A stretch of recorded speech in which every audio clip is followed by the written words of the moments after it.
रेगिस्तानी पहाड़ियों के पीछे से उगता हुआ सुबह का सूरज हमेशा एक आशीर्वाद की तरह लगता था। ठंडी साफ हवा और शांत वादियों के बीच यह समुदाय पीढ़ियों से रह रहा था। वे अपनी ताकत इसी मिट्टी से पाते थे और अपनी प्यास जमीन के गहरे स्रोतों से निकलने वाली पानी से बुझाते थे। दूर से देखने पर वह पानी बिल्कुल शीशे की तरह साफ था, एकदम ठंडा, ताजा और उसमें मिट्टी की सौंधी सी महक थी। माँ बाप बड़े प्यार से उसे अपने बच्चों के ग्लासों में भरते थे।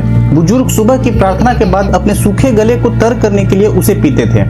वह पानी उस पूरे इलाकों की रगों में बहने वाला खून था, पर कोई नहीं जानता था कि पानी की हर एक बूंद के साथ एक अदृश्य शिकारी घुला हुआ था। उस शिकारी का कोई गंध नहीं था, उसने पानी का रंग नहीं बदला, ना कोई कड़वा स्वाद पीछे छोड़ा। लेकिन जैसे ही वह गले के नीचे उतरता, शरीर के भीतर एक खामोश तबाही शुरू हो जाती। फेफड़ों को छोड़कर वह पाचन तंत्र के रास्ते सीधे खून में मिलने लगा। वहां से उसने शरीर के सबसे मुख्य फिल्टर किडनी को अपना निशाना बनाया। वह चुपचाप अंगों में जमा होने लगा और कोशिकाओं की दीवारों को अंदर से तोड़ने लगा। दशकों बीत गए, लोग सुकून से जीते रहे, जबकि उनकी हड्डियों और अंदरूनी अंगों में एक सेलुलर बम टिक टिक टिक टिक कर रहा था। वह उनके डीएनए को बदल रहा था और शरीर के भीतर जानलेवा कैंसर को पनपने का न्योता दे रहा था। समुदाय को तब तक अंदाजा भी नहीं था कि उन पर हमला हो चुका है, जब तक कि अचानक अकाल मौतें शुरू नहीं हो गई।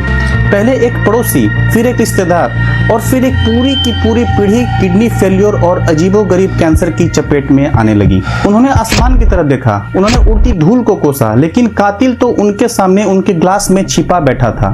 वे सिर्फ अपनी प्यास नहीं बुझा रहे थे, वे हर रोज अपने शरीर में उतार रहे थे पानी में घुला हुआ uranium. Uranium in drinking water. Uranium is dangerous. Levels of uranium. Uranium in drinking water. Uranium in the groundwater.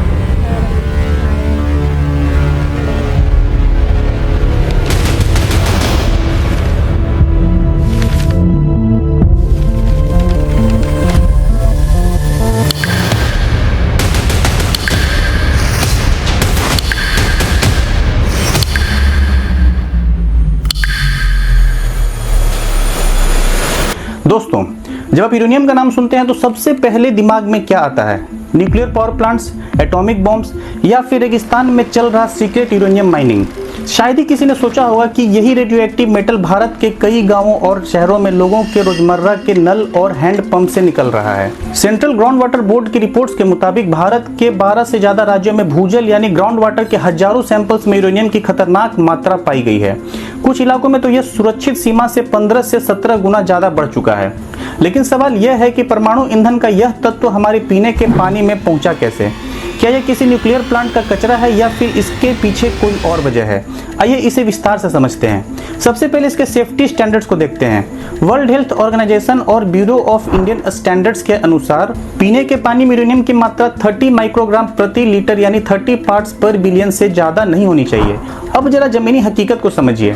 Punjab के मालवा क्षेत्र में कुछ सैंपल्स में यूरेनियम का मात्रा 532 पार्ट्स पर बिलियन तक दर्ज किया गया है, जो सुरक्षित सीमा से लगभग 17 गुना अधिक है। हरियाणा के कई हिस्सों में यह 500 पार्ट्स पर बिलियन के पार जा चुका है।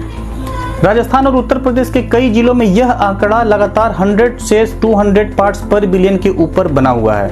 उत्तर पश्चिमी भारत के कुछ इलाकों में यह 40 से 60% कुओं और बोरवेल्स का पानी सुरक्षित मानकों को फेल कर रहा है। यह कोई छोटी मोटी लीकेज नहीं बल्कि एक ह्यूज इन्वायरमेंटल प्रॉब्लम है।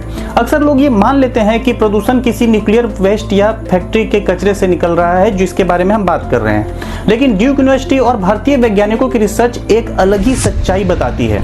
इसके पीछे दो मुख्य कारण बताए गए हैं। पहला प्राकृतिक भूविज्ञान यानी जियोलॉजी और दूसरा इंसानों द्वारा अंधाधुंध पानी की निकासी।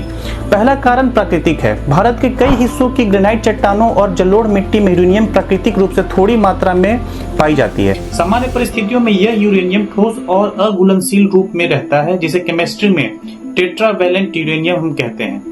दूसरा कारण मैनमेड है यानी मानव निर्मित है। भारत दुनिया में सबसे ज्यादा भूजल निकालने वाला देश है। धान जैसी फसलों के लिए जब पाताल से अंधाधुंध पानी खींचा गया तो वाटर टेबल सैकड़ों फीट नीचे गिर गया। जैसे ही पानी का स्तर गिरा, जमीन के नीचे हवा की ऑक्सीजन गहराई तक पहुंच गई।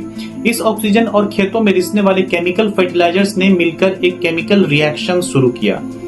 नतीजा टेट्रावैलेंट यूरेनियम हेक्सावैलेंट यूरेनियम में बदल गया, जो पानी में पूरी तरह घुल जाता है।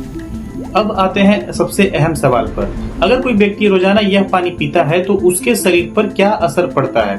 यूरेनियम सुनते ही लोग रेडिएशन पॉइजनिंग से डर जाते हैं, लेकिन पीने के पानी में यूरेनियम रेडिएशन से ज्यादा एक केमिकल टॉक्सिन के रूप में नुकसान पहुंचाता है। शरीर के अंदर जाने के बाद यह यूरेनियम सीधे आपके किडनी के प्रॉक्सिमल ट्यूब्स पर हमला करता है। लंबे समय तक ऐसा पानी पीने से किडनी को फिल्टर करने की क्षमता काफी घट जाती है, जिससे क्रॉनिक किडनी डिजीज का खतरा कई गुना बढ़ जाता है। इसके अलावा हमारा शरीर यूरेनियम को कैल्शियम समझकर हड्डियों में जमा करने लगता है।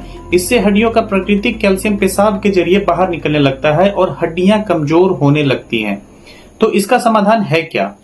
अगर घरेलू स्तर की बात करें तो एक अच्छी क्वालिटी का आरओ सिस्टम पानी से 90 से 98% तक यूरेनियम और हैवी मेटल्स को फिल्टर कर देता है। इसके अलावा बार्क जैसी संस्थाओं ने गांव के लिए खास रेजिन फिल्टर्स भी तैयार किए हैं, लेकिन घर का फिल्टर सिर्फ एक अस्थायी इलाज है। असली समाधान 2 बड़े कदमों में है। गहरे बोरवेल्स के पानी पर निर्भरता खत्म करके साफ सतही पानी की सप्लाई शुरू करना। पंजाब और हरियाणा जैसे राज्यों में क्रॉप डाइवर्सिफिकेशन को बढ़ावा देना ताकि भूजल का गिरना रोका जा सके।